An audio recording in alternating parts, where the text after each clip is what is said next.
সংসদ থেকে জামাত এনসিপি সহ বিরোধী দলের এমপিরা ওয়াক আউট করেছে। This is for the second time যে জামাত ওয়াক আউট করলো আমির জামাতের নেতৃত্বে। এর অর্থ হচ্ছে সংসদ ব্যর্থ। আমরা যেটা আগেই বলে আসছি যে সংসদে কোনো সমস্যার সমাধান হয়েছে ইতিহাসের কোনো রেকর্ড নেই। সমাধান রাজপথেই হতে হবে। আমির জামাত ওয়াক আউট করে স্পষ্ট করে বলেছেন সাংবাদিকদের কাছে যে আন্দোলন ছাড়া আর কোনো পথ নাই, এবং আমির জামাতের ইঙ্গিত থেকে যেটা বুঝে আগামী 24 ঘন্টার মধ্যেই আন্দোলনের কোনো কর্মসূচি আপনারা শুনতে পাবেন। হ্যাঁ, ইতিহাস এটাই বলে যে সংসদে কোনোদিন কোনো সমস্যার সমাধান হয়নি। আসসালামু আলাইকুম, কেমন আছেন সবাই? আশা করি সবাই ভালো আছেন।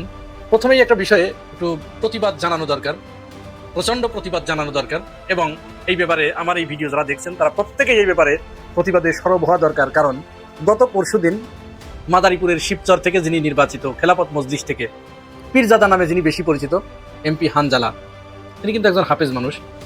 আমরা আমাদের সমাজে হাফেজদের সম্মান এই হাফেজদের আমরা দীর্ঘদিন ধরে দেখে এসেছি। ভারতের ইন্ধনে আওয়ামী লীগের নেতাকর্মীরা তাদেরকে প্রচন্ডভাবে অপমান, অপদস্থ, নির্যাতন, জুলুম, গুম এগুলো করেছে। আওয়ামী লীগ কেন এটি করেছে?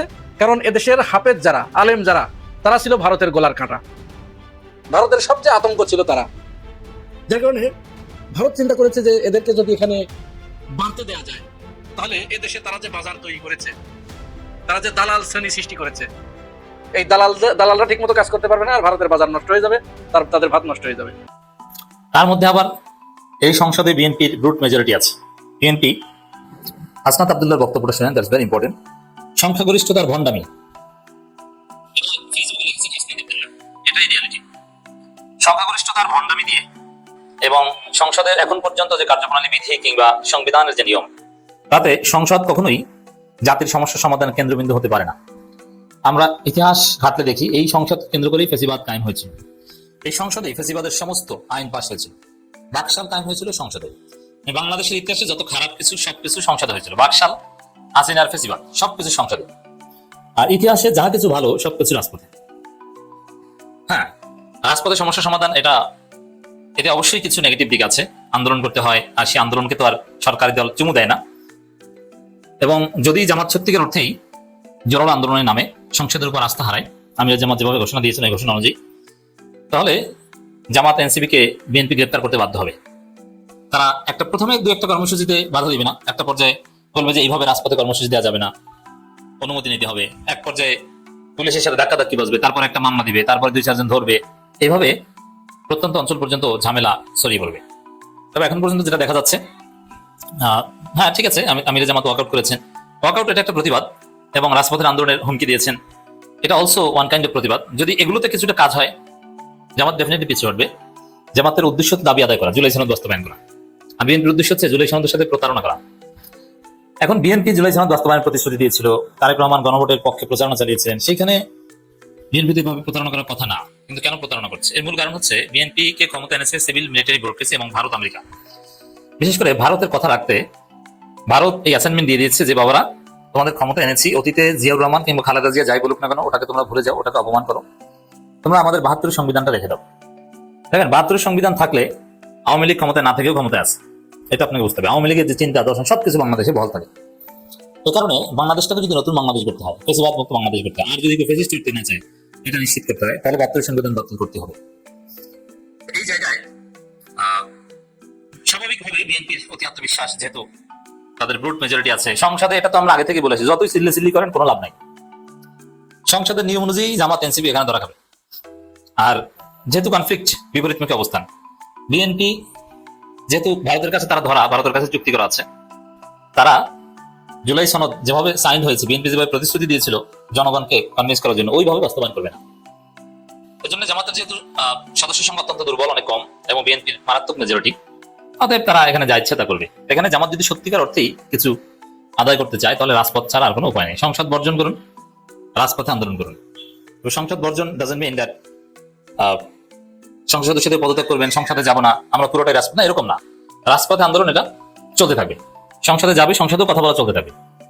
এই জন্য 11 দলীয় জোট আগেই সব ঠিকঠাক করে রেখেছে, এবং দুইটা ইস্যুতে, জুলাই সনদ বাস্তবায়ন এবং স্থানীয় সরকার নির্বাচনের দাবিতে প্রশাসক নিয়োগের বিরুদ্ধে ঈদের পর আন্দোলন করার কথা। তো ঈদের পর এখন এসে গেছে, এখন আন্দোলন অনিবার্যভাবে 24 ঘন্টার মধ্যেই আপনার কর্মসূচি জানতে পারবেন। তো দর্শক, অতএব হিসাব ক্লিয়ার যে সংসদে কাজ হলো না, আর কাজ হচ্ছে না বলেই ওয়াকআউট। আর ওয়াকআউটের আগে এটিএম আজহারুল ইসলাম, আমির জামাত থেকে শুরু করে অন্যান্য বিরোধী দলের সদস্যরা যারাই বক্তব্য দিয়েছেন সবাই স্পষ্ট করে বলে দিয়েছেন যে না, এখানে কোনো সরকারের জুলাই সনদ বাস্তবায়নের কোনো ইচ্ছা নেই, আন্দোলন ছাড়া কোনো উপায় নেই। অতএব রাজনীতির গতিপথ পাল্টে গেল, রাজনীতি এখন রাজপথে গড়াচ্ছে, রাজনীতির ফয়সালা হবে রাজপথে।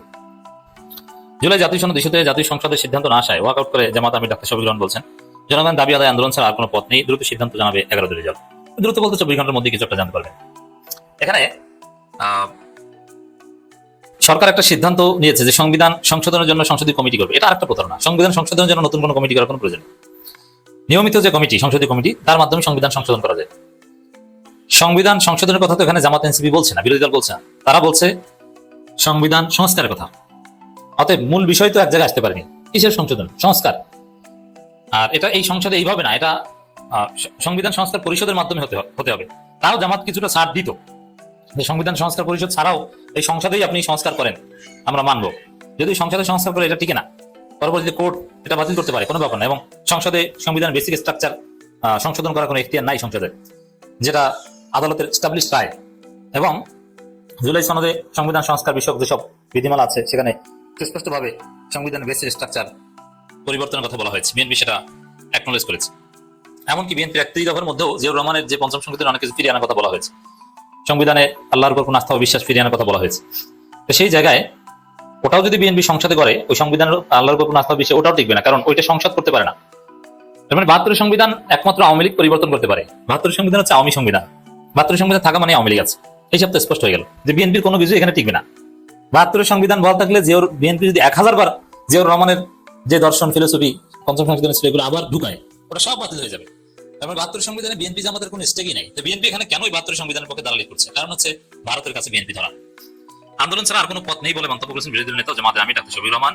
সংসদ অধিবেশন থেকে বিরোধী দলের সংসদ সদস্যদের ওয়াকআউট পর সংবাদ সম্মেলনে একথা বলেন তিনি। আন্দোলন প্রসঙ্গে জামাত আমির বলেন, নিঃসন্দেহে আন্দোলন ছাড়া আমাদের আর কি করার আছে? আন্দোলন আমরা করব, জনগণের সাথে নিয়ে করব। তবে একটা বিষয় যে জামাত যে ওয়াকআউট করেছে, আন্দোলনের কথা বলছে, জনগণ এটাকে পজিটিভলি দেখছে, এই ওয়াকআউটকে জনগণ অ্যাপ্রিশিয়েট করছে। তাহলে জনগণ রাজপথে আন্দোলন দেখতে চায়। আসসালামু আলাইকুম, কেমন আছেন সবাই? আশা করি সবাই ভালো আছেন। প্রথমেই একটা বিষয়ে একটু প্রতিবাদ জানানো দরকার, প্রচন্ড প্রতিবাদ জানানো দরকার। এবং এই ব্যাপারে আমার এই ভিডিও যারা দেখছেন তারা প্রত্যেকেই এই ব্যাপারে প্রতিবাদে সরব হওয়া দরকার। কারণ গত পরশুদিন মাদারীপুরের শিবচর থেকে যিনি নির্বাচিত, খেলাফত মজলিস থেকে পীরজাদা নামে যিনি বেশি পরিচিত, এমপি হানজালা, তিনি কিন্তু একজন হাফেজ মানুষ। আমরা আমাদের সমাজে হাফেজদের সম্মান এই হাফেজদের আলেমুলামাদের আমরা দীর্ঘদিন ধরে দেখে এসেছি। ভারতের ইন্ধনে আওয়ামী লীগের নেতাকর্মীরা তাদেরকে প্রচন্ড ভাবে অপমান, অপদস্থ, নির্যাতন, জুলুম, গুম এগুলো করেছে। আওয়ামী লীগ কেন এটি করেছে? কারণ এদেশের হাফেজ যারা, আলেম যারা, তারা ছিল ভারতের গলার কাঁটা, ভারতের সবচেয়ে আতঙ্ক ছিল তারা। যার কারণে ভারত চিন্তা করেছে যে এদেরকে যদি এখানে বাড়তে দেওয়া যায় তাহলে এদেশে তারা যে বাজার তৈরি করেছে, তারা যে দালাল শ্রেণী সৃষ্টি করেছে, এই দালালরা ঠিক মতো কাজ করতে পারবে না, আর ভারতের বাজার নষ্ট হয়ে যাবে, তাদের ভাত নষ্ট হয়ে যাবে। যার কারণে তারা কি করেছে, মিডিয়াতে তো বাংলাদেশের মিডিয়াকে ভারত থেকে প্রচুর টাকা দেওয়া হয়, প্রত্যেকটা প্রায় মিডিয়াতে আমি নাম ধরে ধরে বলতে পারি কাদেরকে টাকা দেওয়া হয়, এবং ভারতই মূলত চালায় এদের। এবং এখানে যারা চাকরি করে অধিকাংশই বাম ঘরানার রাজনীতির সাথে জড়িত। আওয়ামী লীগ থেকে এখানে রিক্রুট হওয়া এবং ভারত থেকে এরা ট্রেনিং প্রাপ্ত, ভারতের দালাল, প্রত্যেকেই ভারতের দালাল। প্রায় দীর্ঘ সময় ধরে এরকম আলেমুলামাদেরকে তারা এক পর্যায়ে মানে হত্যাযজ্ঞ করে, তেলাপোকার মতো করে তারা ভাবতে শুরু করেছিল। তাদেরকে হত্যা করলে, গুম করলে কোনো পাপ হয় না, বরং এটা বাংলাদেশের আইনে এটা বৈধ ছিল, জায়েজ ছিল। আর এই কাজটা করে দিয়েছে কারা? সাংবাদিকরা। এরকমই আর একটা ঘটনা আমরা এই 24-এর পরেও আমাদেরকে দেখতে হলো। হানজালা গত পরশুদিন তিনি সংসদ ভবনে যাচ্ছিলেন, সেনাবাহিনীর কিছু সদস্যকে দাঁড়িয়ে থাকতে দেখে তিনি এগিয়ে গিয়ে সালাম দিয়ে মুসাফাহা করে চলে যাচ্ছিলেন। পিছন থেকে কোনো একজন ব্যক্তি, জানি না তার পরিচয় এখনো শনাক্ত করা যায় নাই, বা ইতিমধ্যে হয়তো হয়েছেও, আপনারা চেষ্টা করুন ওর পরিচয়টা শনাক্ত করতে, এবং কে সেই ভারতীয় সন্তান তার পরিচয়টা আপনারা শনাক্ত করুন, এবং ফেসবুকে বা সোশ্যাল মিডিয়ায় তার ছবি সহ পোস্ট করুন। আমরা একটু দেখতে চাই, তার চেহারাটা একটু দেখতে চাই। সম্ভবত 71 সালে যখন বাংলাদেশের মানুষ শরণার্থী শিবিরে, ভারতের শরণার্থী শিবিরে গিয়েছিল, সেখানে হয়তো ওর মা ওকে পেটে করে এখানে এনেছিল বাংলাদেশে, যার কারণে সে এটা হয়েছে। বলছে ওই দেখ জঙ্গি এমপি যাইতেছে। ভিডিওটা দেখুন একটু, আপনারা শুনুন।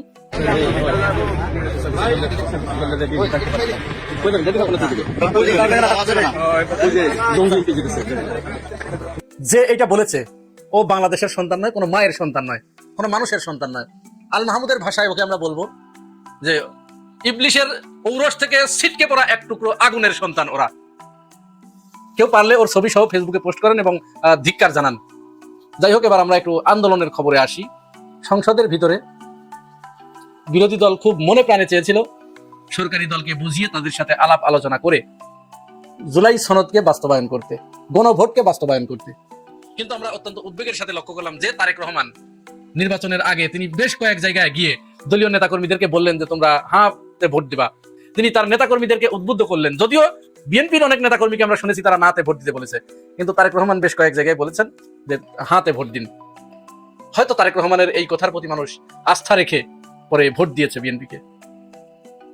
সেই বিএনপি এখন ক্ষমতায় আসার পরে নানা রকম ইনিয়ে বিনিয়ে পেঁচিয়ে মিথ্যা কথার ফুলঝুরি ছড়িয়ে সেটাকে এখন পাশ কাটিয়ে যেতে চাচ্ছে। জুলাই সনদ সম্পর্কে তারা একেবারে দ্ব্যর্থহীন ভাষায় বলে দিয়েছে, সংসদে বলে দিয়েছে যে এটা আর পাশ করা হবে না। জুলাই সনদ বলতে কিছু নাই। আমরা জানি না এটাকে ইমানদারি বলে কিনা। বিএনপির নেতা কর্মীরা তারা অবশ্য জামাতকে বিভিন্ন সময় মুনাফেক বলে গালি দিয়ে থাকেন।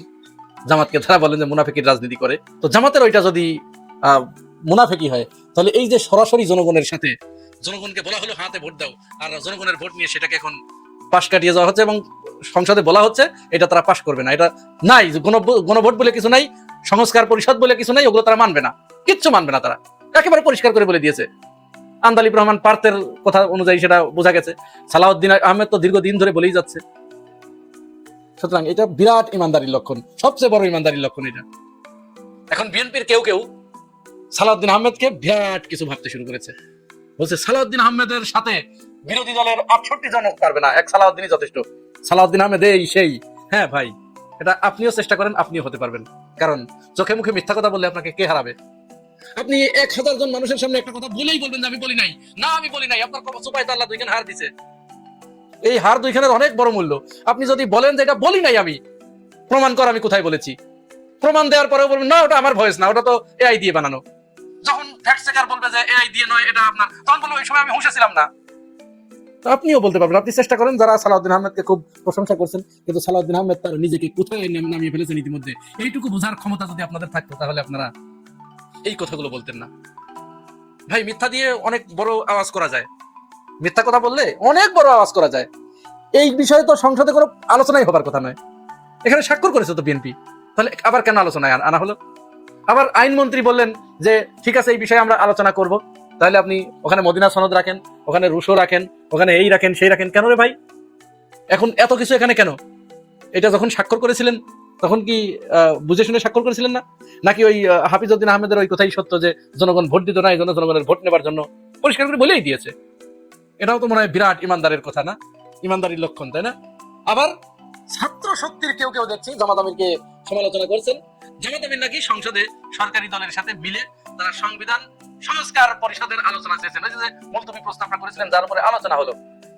মানে বোঝার ঘাটতি হলে যা হয়। জামাত আমির কিন্তু ওখানে যেটা পরিষ্কার করে বলেছে যে এটা সংবিধান সংস্কার পরিষদের আলোচনা। এটি স্পিকারকে উদ্দেশ্য করে বলেছেন যে মাননীয় স্পিকার এই বিষয়ে যথেষ্ট আলোচনা হয়েছে। কোন বিষয়ে? সংবিধান সংস্কার বিষয়ে। জামাত ইসলাম তো সংবিধান সংশোধন নয়, সংবিধান সংস্কার চায়। সেই বিষয়ের উপরেই মুলতবি প্রস্তাব এনেছিলেন, আনার পরে সেটা নিয়ে বিস্তর আলোচনা হয়েছে।